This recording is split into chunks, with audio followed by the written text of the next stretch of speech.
I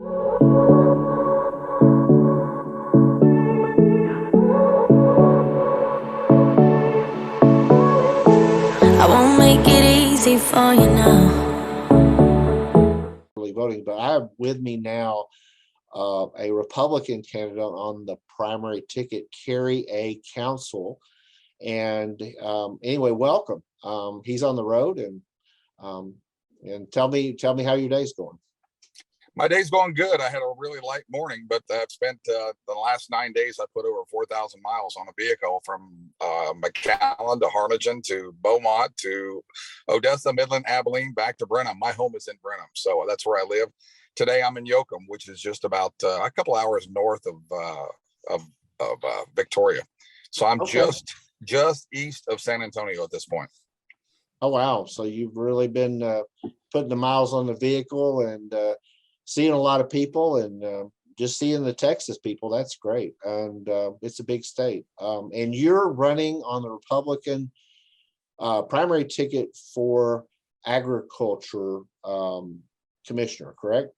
That's correct. I'm running as a Republican for Texas Agriculture Commissioner. I decided to run last May. I saw that there were some issues with the current agriculture commissioner. Now, don't get me wrong. The Texas Department of Agriculture is a great organization. They're the #2 agency right underneath the USDA. So a lot of people haven't heard Texas Department of Agriculture, but what their biggest function is the money goes off to the USDA, comes back to the TDA, and it's distributed to the school district, and we provide school lunches. I mean, that's what the Department of Agriculture does, provide school lunches to the schools. And that's one of the issues that we have as well. We're getting 30 to 40% waste in that, and it's providing a nutritious lunch, but we've omitted the word delicious in this lunch.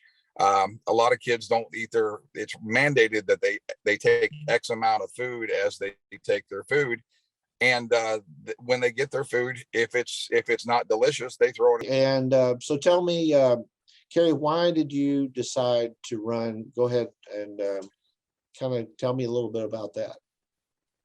Well, back in May, I'm a godly man, and back at the end of April, 1st of May, I reached out and prayed a lot about this. And my resume sort of leads up to me being agriculture commissioner.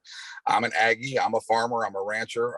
I've got about 500 acres, got a couple hundred mama cows, and I'm in a fertile area, not like Uvalde, where I can run a lot of cows per acre. I mean, we can run 1 to 2 in our area.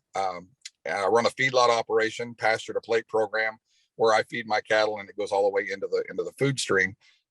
So one of the things that I'm familiar with is the agricultural process. I do commercial hay. I also have honeybees. I've got some chickens.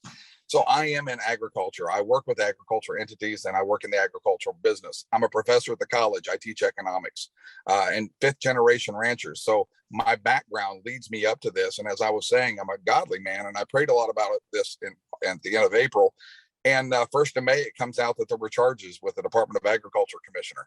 So I reached out and did a lot of research on this, and found that it wasn't just the charges that were leading up to there. There was other issues. His travel budget had been cut down. If you remember, you used to see the fuel pumps. Texas Department of Agriculture used to control the fuel pumps. Yes.